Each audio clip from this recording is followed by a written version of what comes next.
আজকের এই মুহূর্তের মোস্ট ইম্পর্টেন্ট সিলেক্টেড 10টি বাছাই করা খবর পৌঁছে দেব আপনাদের দোরগোড়ায়। প্রথমেই এক ঝলকে জানিয়ে দেব আপনাদেরকে আজকের বিশেষ বিশেষ সংবাদের শিরোনামগুলো, তারপরে যাব বিস্তারিত খবরে। রাজ্যের অস্থায়ী কর্মীদের প্রচুর পরিমাণে বাড়ল মজুরি, ভোটের আগেই বিরাট বড় ঘোষণা রাজ্য সরকারের তরফ থেকে। উপকৃত হবেন প্রায় 57,000 অস্থায়ী কর্মচারী। অপরদিকে মার্চ মাসেই আপনি পেয়ে যাবেন আপনার বাড়ির কাছাকাছি সরকারি হাসপাতালে বিনামূল্যে করোনার ভ্যাকসিন।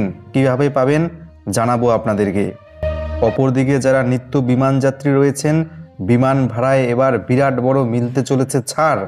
নয়া নির্দেশ ডিজিসির, মালপত্র না থাকলে বিরাট বড় ছাড় পাবেন এবার বিমান যাত্রীরা।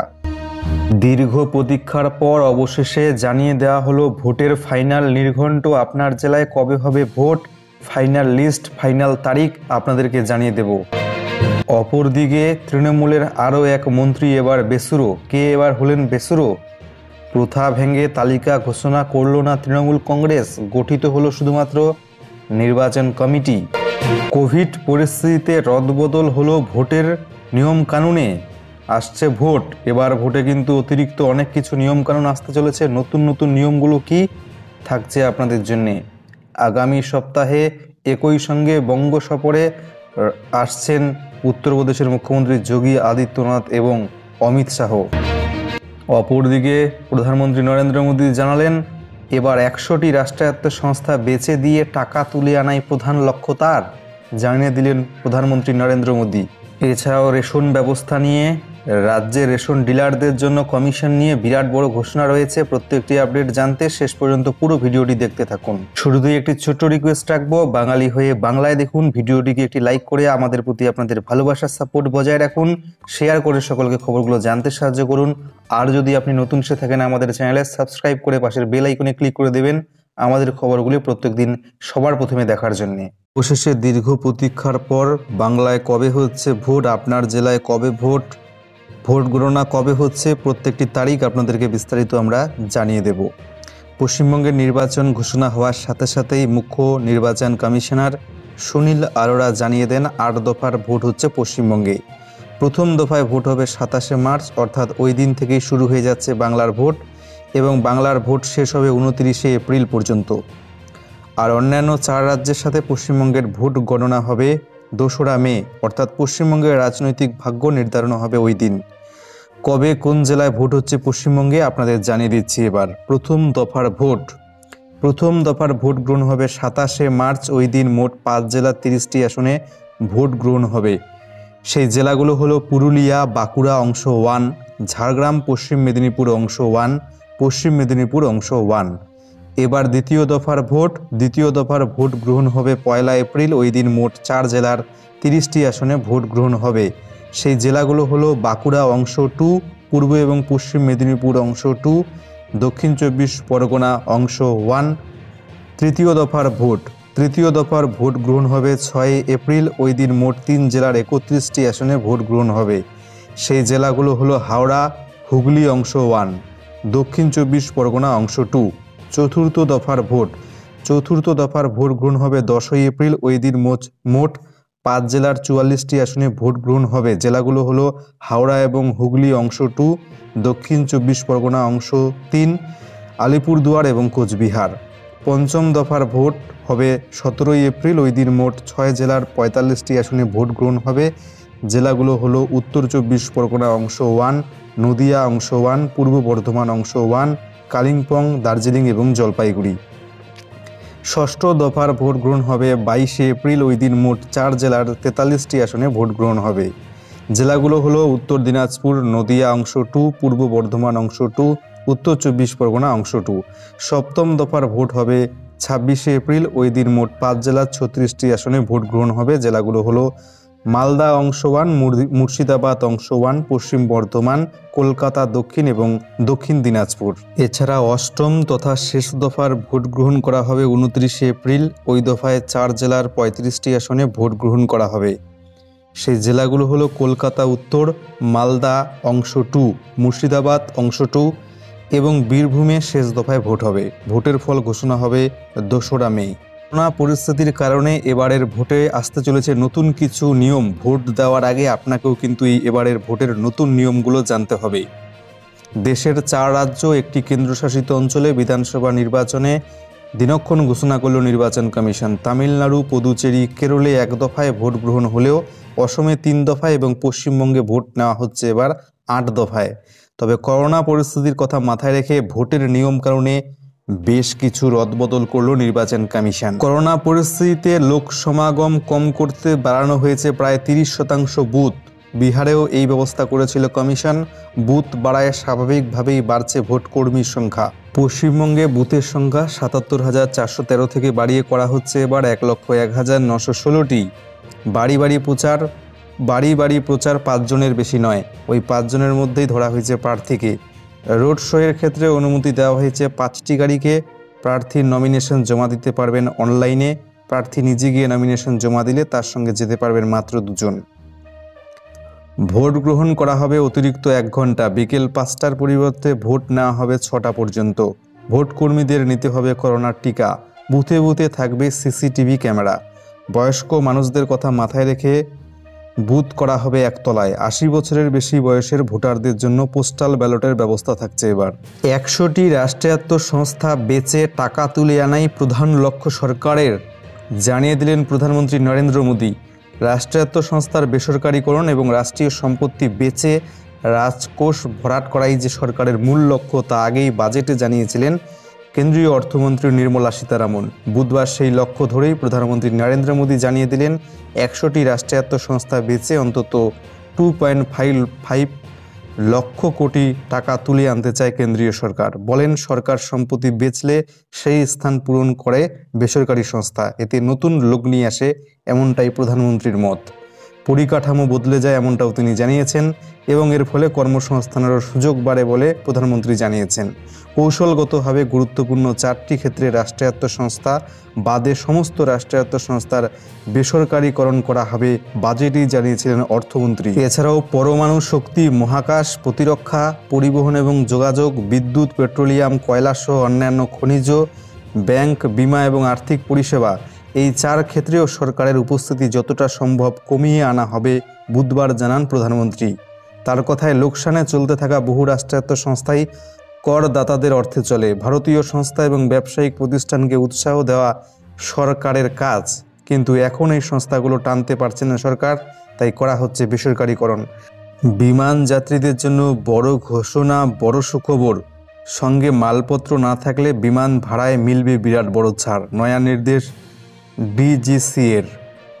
সঙ্গে কোনো লাগেজ নেই, ঝাড়া হাত পায়ে প্লেনে উঠেছেন, হয়তোবা একটা ব্যাগ যা কেবিনে রেখে দেওয়া যাবে, তাহলে আর বাড়তি ভাড়া দিতে হবে না। এবার বিমানের টিকিটের ভাড়ায় মিলবে ছাড়। শুক্রবার ডিরেক্টর অফ সিভিল এভিয়েশন নির্দেশিকা জারি করে কথা জানিয়েছেন। এতদিন টিকিট ভাড়ার সঙ্গে লাগেজের ভাড়াও যুক্ত করে রাখা হতো। সেই মতো কেবিন ব্যাগেজে 7 কেজি, চেক ইন লাগেজে 15 কেজি মালপত্র নিয়ে যাওয়ার অনুমতি ছিল। শুক্রবারের নির্দেশিকা অনুযায়ী যে যাত্রীর চেক ইন লাগেজ থাকবে না, তারা উড়ানের ভাড়ায় ছাড় পাবেন। এক্ষেত্রে এককভাবে যারা বিমানে সফর করেন তাদের ক্ষেত্রে এটা বিরাট বড় প্রাপ্তি। সাধারণত একক যাত্রীদের মালপত্র খুব বেশি থাকে না, কিন্তু তা সত্ত্বেও তাদের বাড়তি ভাড়া গুনতে হয়। ডিজিসিএর এই নয়া নির্দেশিকায় বাড়তি ভাড়া থেকে মুক্তি পেলেন সেই সকল যাত্রীরা। তবে এক্ষেত্রে যাত্রীদের ব্যাগেজের ওজন টিকিট বুকিংয়ের সময় জানাতে হবে, সেই মতোই টিকিট ভাড়া নির্ধারিত হবে। সূত্রের খবর, যদি কোনো কেবিন লাগেজও না থাকে সেক্ষেত্রেও ভাড়ায় ছাড় মিলতে পারে। তবে এই নির্দেশিকায় এও বলা হয়েছে, কোন স্কিমের সংশ্লিষ্ট যাত্রীর টিকিট কাটছেন তার উপরেই নির্ভর করবে কত ছাড় পাবেন তিনি টিকিট। জানা গিয়েছে, সফরকালীন কয়েকটি পরিষেবার জন্য টিকিটে যে ভাড়া আগে থেকেই যুক্ত থাকে সেগুলিও ছাড় দেওয়া হবে। নির্দেশিকায় বলা হয়েছে, যাত্রীদের কাছ থেকে অভিযোগ পেয়েই এহেন সিদ্ধান্ত নিয়েছে জিডিসিএ। অনেক ক্ষেত্রেই এমন কিছু পরিষেবা থাকে যেগুলো বহু যাত্রীর সফরকালে দরকার পড়ে না, অথচ তার জন্য ভাড়া আগে থেকেই টিকিটের মাধ্যমে কেটে নেওয়া হয়। এবার পরিষেবা অনুযায়ী যাতে যাত্রীদের কাছ থেকে ভাড়া নেওয়া হয় সেটাই নিশ্চিত করল বিমান নিয়ামক সংস্থা। তবে ভাড়ায় কতটা মিলবে ছাড় সংশ্লিষ্ট বিমান সংস্থাই ঠিক করবে বলে জিডিসিএর নির্দেশিকায় বলা হয়েছে। এদিকে ভোটের আগেই কিন্তু রাজ্যের রেশন ডিলারদের জন্য বড় সুখবর দিল রাজ্য সরকার। নির্বাচনী নির্ঘণ্ট ঘোষণার আগে এদিনই রেশন ডিলার এবং রেশন ডিস্ট্রিবিউটরদের বর্ধিত কমিশনের বিজ্ঞপ্তি জারি করল খাদ্য দপ্তর। রেশন ডিলারদের কমিশন কুইন্টাল পিছু 70 টাকা থেকে বাড়িয়ে 75 টাকা করা হচ্ছে। ডিস্ট্রিবিউটরদের কমিশন কুইন্টাল প্রতি 16 টাকা থেকে বেড়ে 18 টাকা করা হয়েছে। জারি হলো সরকারি বিজ্ঞপ্তি খাদ্য দপ্তরের তরফ থেকে। ফেব্রুয়ারি থেকেই বর্ধিত কমিশন কার্যকর হবে। গত 1 ফেব্রুয়ারি নেতাজি ইন্ডোর স্টেডিয়ামে রেশন ডিলার ডিস্ট্রিবিউটরদের সভায় কমিশন বাড়ানোর কথা ঘোষণা করেছিলেন মুখ্যমন্ত্রী। এবার জারি হলো বিজ্ঞপ্তি। ওই দিন আরও যে ঘোষণাগুলো মুখ্যমন্ত্রী করেছিলেন সেই সবের বিজ্ঞপ্তি আগেই জারি করে দিয়েছিল খাদ্য দপ্তর। অর্থ দপ্তরের অনুমোদন নিয়ে কমিশন বৃদ্ধির বিজ্ঞপ্তি ভোট ঘোষণার ঠিক আগে জারি করে দিল রাজ্য সরকার। বিরাট বড় সুখবর রেশন ডিলারদের জন্য।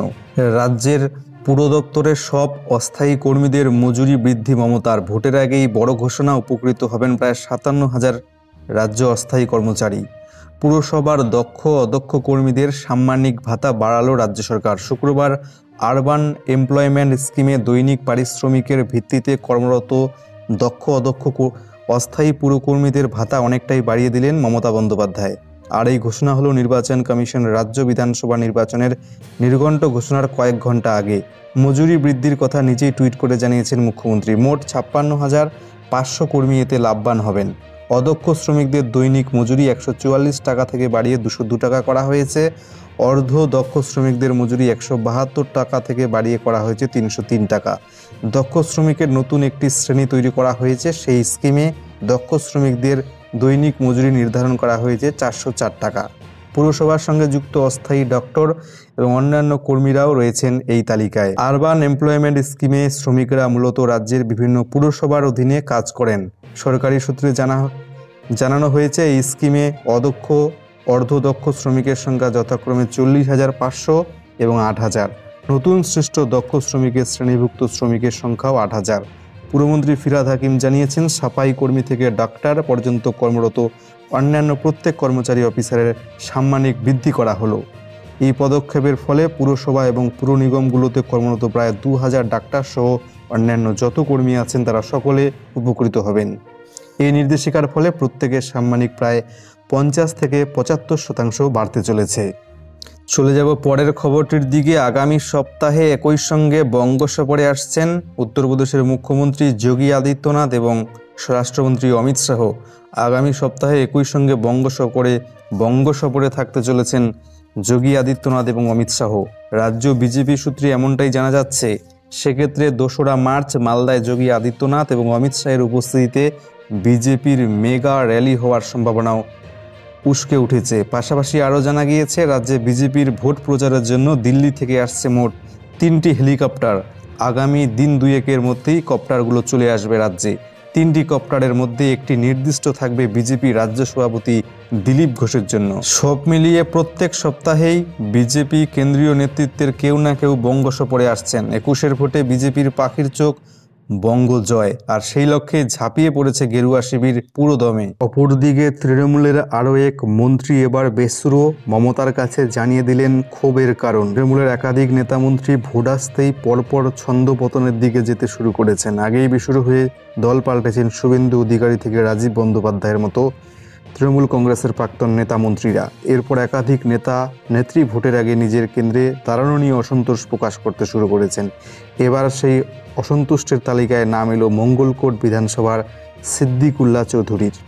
মঙ্গলকোট নিয়ে তৃণমূলের মন্ত্রী সিদ্দিকুল্লাহ চৌধুরী স্পষ্ট জানিয়ে দিয়েছেন, মঙ্গলকোট থেকে তিনি আর দাঁড়াতে চান না।